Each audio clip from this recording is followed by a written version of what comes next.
Hello mga kabibig! Welcome back sa ring bagong YouTube channel. Ito ang pinakamaingay ng YouTuber sa lahat ng YouTube.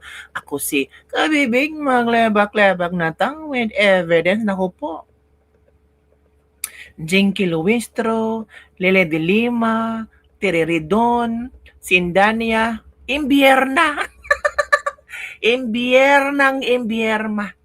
Tumaas ang BP, na high blood sila sa ginawa ni VP Sara. Take note ha, hindi mga lawyers ni VP Sara ang gumawa nito, kundi si VP Sara talaga ang naghain ng petisyon sa Korte Suprema para ipatigil or mag-release ng TRO ang Korte Suprema laban sa impeachment case na di umano'y mini trial na gagawin ng Justice Committee sa Kongreso. Nakitaan ng mga hindi maganda, mga illegality na tawag dito, hindi ayon sa konstitusyon. Kaya ang ginawa ni VP Sara, edi natural. Rights yan ni VP Sara. Due process yan. Itong si Lele de Lima, na pati si Sindania, ano daw, paggipit na daw si BP Sara sa Korte Suprema lumalapit. Ay, eto ba? And si Sindania na, kausapin mo muna ang lawyer mo. Kung bakit ginawa ito ni BP Sara? Huwag agad-agad talaga magpa-interview kasi babalik talaga again sa inyo na mga nagmumukha kayong mga representative na walang kaalam-alam. Advice lang ng mga tao sa mga representative na ito ba, kausapin nyo muna yung mga lawyers nyo kung ano ba ang pwedeng isagot nyo sa mga tanong ng media. Baka ito ay magbabounce back at sasampal sa pagka-representatives nyo. 'Di ba?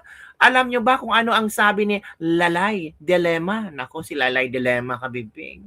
Na Imbierna, grabe, parang hindi niya makontrol. Hindi niya makontrol ang kanyang emosyon ngayon. Sabi niya, Lalay de Lima na Imbierna sa pagdulog ni VP Sara sa Korte Suprema and it's the rights of VP Sara. Ano ba? Hayaan lang kayo ni VP Sara na sirain ninyo ang pagkatao niya. Ito sayin natin ha. De Lima na Imbierna sa pagdulog ni VP Sara sa Korte Suprema. Hindi nagustuhan ni ML Party List Representative Lele de Lima ang naging hakbang ng kampo ni Vice President Sara Duterte na dumulog sa Korte Suprema sa gitna ng pagpapatuloy na impeachment proceedings sa Kamara. Kinumpirma ni Attorney Michael Pua na naghain sila ng petition for certiorari and prohibition na layang questionin ang umano'y pagsunod sa tamang proseso ng House Committee on Justice. Yan na ha. Ayon kay POA, to be clear, this is not about avoiding the process. This is about ensuring that the process itself complies with the Constitution. Para malinaw, hindi ito tungkol sa pag-iwas sa proseso ha. Take note, ito ay upang matiyak na ang mismong proseso ay sumusunod sa Konstitusyon. Tama. Ngunit, tila hindi kumbinsido si De Lima sa paliwanag na ito. Sa kanyang social media post, mariin niyang tinuligsa ang pagdulog sa korte. Sabi ni De Lima, akala siguro ni Sara, yung essay ay Sara's Court, na pwede nila laging takbuhan para pagtakpan ang kaduwagan at pagtakas sa pananagutan. Anong kaduwagan at pananagutan? Nung unang impeachment, naging unconstitutional. Kaduwagan ba yon? Hindi. Kapabayaan yun ng Kongreso. Kwinesyon na ni VP Sara. Ano ang sinabi ng Korte Suprema? Unconstitutional. Kaduwagan ba yun? Naging matalino lang sina VP Sara.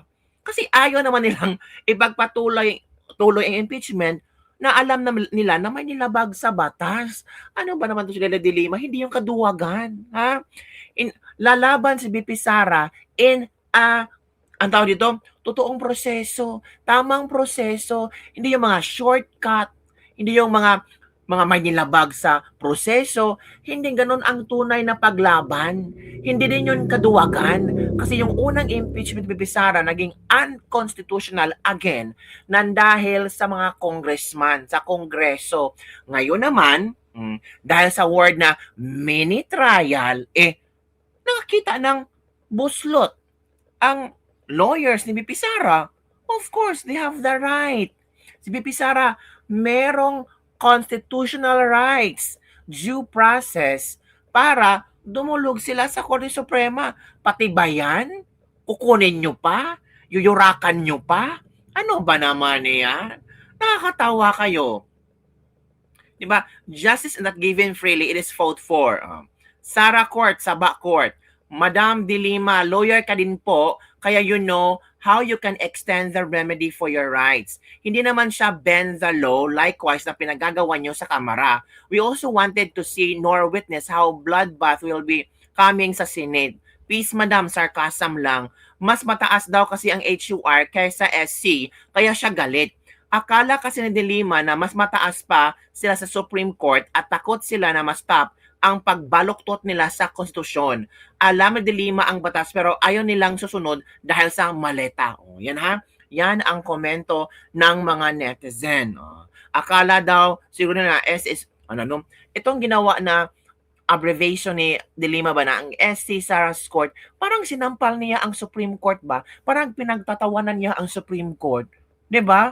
Wala, parang sinabi ni De Lima in direct way na itong mga justices ay pagmamay-ari ni VP Sara. 'Di ba? Parang naging tuta ni VP Sara kasi tinawag niya ang SC as Sara's Court.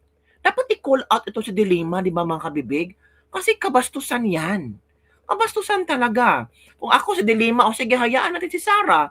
Kasi rights niya yan eh. Tignan natin kung saan patutungo itong mga prohibition itong mga petition ng BP Sara. Leni De Lima, ginawa nyo ang parte nyo, si BP Sara, gagawin din niya ang parte niya. Napaka-unfair naman na pati yan, ayaw nyong ibigay kay VP Sara. Napaghalataan tuloy kayo. Diba kabibig? Ay, dyan pa lang. Ito si ito si Ridon ha, hinig tayo. Kay Ridon. Ito na. The Representative Terry Ridon, inakusahan si Vice President Sara Duterte. Nanlilinlang umano sa Korte Suprema at publiko kasunod sa inihaing impeachment petition. Kaugnay yan, kumuha tayo ng karagdagan pang detalye sa pag-uulat ni Bombo Annalise Soberano. Grabe, no? Inakusahan ni House Committee on Public Accounts at Bicol Saro Party List Representative Terry Ridon si Vice President Sara Duterte ng panlilinlang sa Supreme Court at sa publiko kaugnay ng inihain nitong petisyon na ipatigil ang impeachment proceedings ng Kamara. Bakit panlilinlang? May 16 lawyers si VP Sara at alam nila ang ginagawa nila. Alam nila kung linlangin nila ang Korte Suprema or hindi. Hala, grabe si Ridon. Diba? Ikaw na Ridon, ang galing mo magsalita. Laban sa kanya. Sa isang pahayag, sinabi ni Ridon, nakabatay umano ang petisyon sa maling paglalahad ng mga katotohanan at baluktot na interpretasyon ng konstitusyon at umiiraw na jurisprudence. Iginiit ng kongresista na maayos na isinagawa sa plenaryo ng Kamara ang referral ng 4 na impeachment complaint noong February 23, 2026 at hindi lamang nito aksyon ng liderato o ng komite. Pinabulaanan din ni Ridon ang pahayag na kailangan ng deliberasyon bago ang referral, anyay walang ganitong rekisito sa konstitusyon, House Rules o umiiral na desisyon ng Korte. Wala rin umanong tumutol o humiling ng deliberasyon mula sa mga mambabatas sa nasabing sesyon. Tungkol naman sa one-year bar rule, sinabi ni Ridon na walang paglabag dahil iisang valid referral lamang ang naitala. Dagdag pa niya, may sapat na batayan sa batas ang mga hakbang ng House Committee on Justice, kabilang ang pagdinig at pangangalap ng ebidensya. Sa kabila ng petisyon, tiniyak ni Ridon na magpapatuloy ang Kamara sa proseso ng impeachment. Inaasahan ding ilalabas sa April 14 ang mga dokumento mula sa Ombudsman, Bureau of Internal Revenue at SEC, pati ang testimonya ng mga testigo. Iginiit niya, magpapatuloy ang proseso hanggang sa matapos ito upang papanagutin ang Vice President kaugnay sa maling paggamit ng confidential at intelligence fund ng Office of the Vice President at Department of Education noong siya pa ang kalihim ng ahensya. Samantala, inaasahang matatapos sa katapusan ng Mayo ang impeachment proceedings laban sa pangalawang Pangulo. Ayon kay San Grabe, ang taas ha. Impeachment proceedings. Parang nag-trial na yata sila. Grabe yung pangangalap ng ebidensya ha. Yung fishing expedition. April to May, 2 months. Pero nung unang impeachment ni BP Sara, mga isang araw lang tapos na. Impeach agad si BP Sara. Pero ngayon, grabe ha. Napaghalataan tuloy. Juan Representative Isabel Maria Zamora, ang Vice Chair ng Justice Panel, may itinakdang 60 session days mula nang 60. mai-refer ang reklamo sa komite. Dahil dito, tinatayang aabot hanggang katapusan ng Mayo ang mga pagdinig. Hala, Sa kabila grabe. ng usapin ng probable cause at mga tanong sa pagiging patas ng proseso, sinabi ni Zamora na sinusubukan ng komite na tiyakin na walang kinikilingan ang kanilang pagtalakay sa gitna ng matinding atensyon ng publiko. Ipinaliwanag din ng mambabatas na kumpiyansa ang ilang miyembro ng committee ay batay sa kanilang pagsusuri sa reklamo, mga kalakip na dokumento at iba pang isyong tinalakay. Anya, nakita nilang sa forma at substance ang reklamo at may indikasyon ng probable cause. May indikasyon ng probable cause pero nung tinanong siya hindi niya alam kung anong isasagot ng mga ni Karen Davila. Napaghalataan tuloy kabibig. Eto naman si Eto naman si Percy Sindanian. Ako si Percy. Si Sir Percy kinig tayo kay Sir Percy ha. Wait muna, i-share ko muna.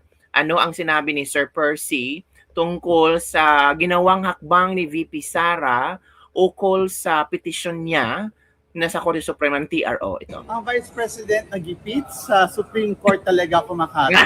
Confirm, wala talaga siyang balak harapin itong kaso na Hindi. Merong ang 16 lawyers eh. May balak si BP Sara. Ang tinanong lang ni BP Sara, yung tamang proseso, hindi mo na-get si Percy. harap na ngayon dito sa impeachment sa House of Representatives.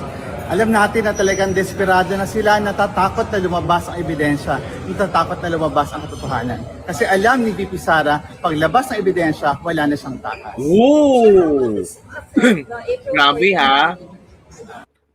Alam ni BP Sara, paglabas ng ebidensya, wala na siyang takas. Woo! Iba ang confidence ni Percy ha. Because it's a legit court, not a kangaroo court fishing expedition.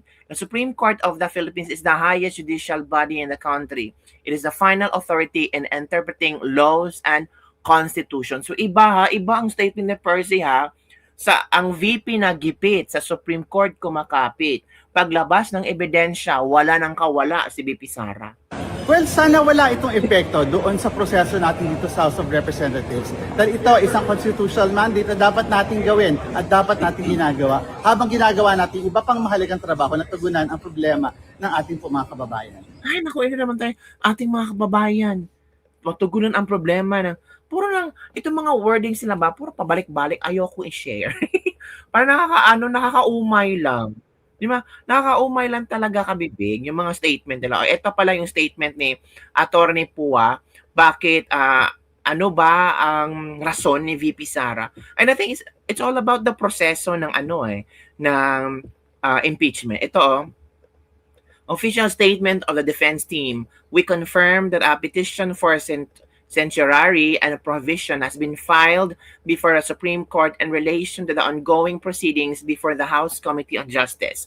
The step was taken to seek clarity on fundamental constitutional questions which, in our view, warrant the court's immediate attention. To be clear, this is not about avoiding the process. This is about ensuring that the process itself complies with the Constitution. The House has the power to initiate impeachment, but that power is not without limits.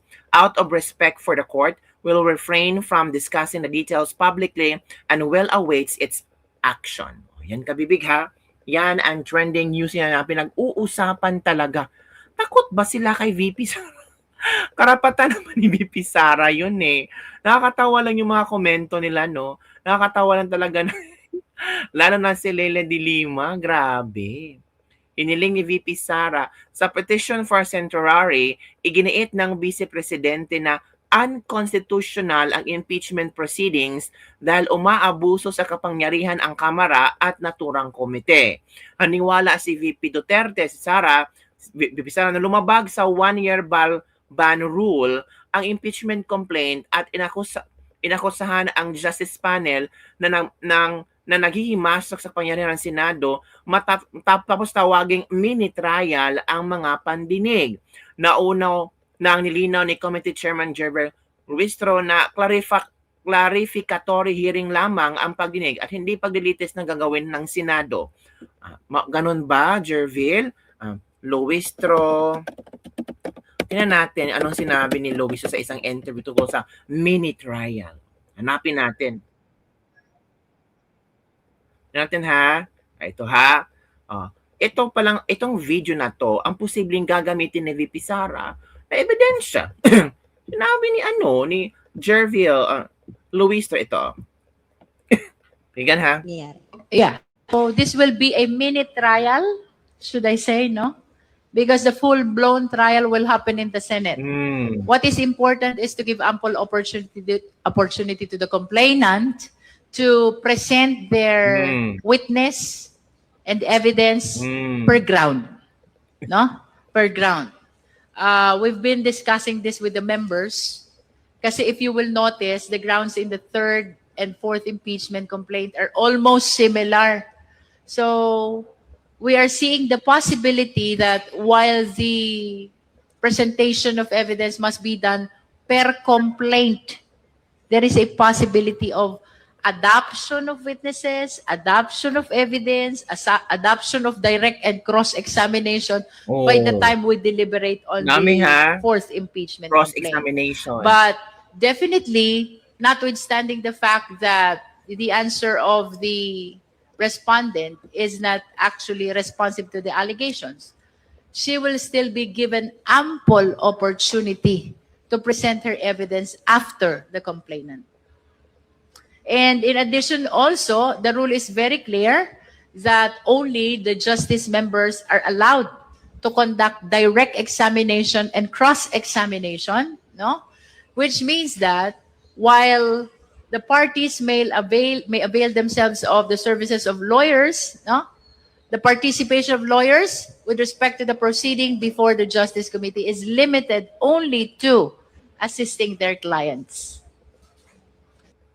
Rinig nyo ha, sinabi niyang mini trial.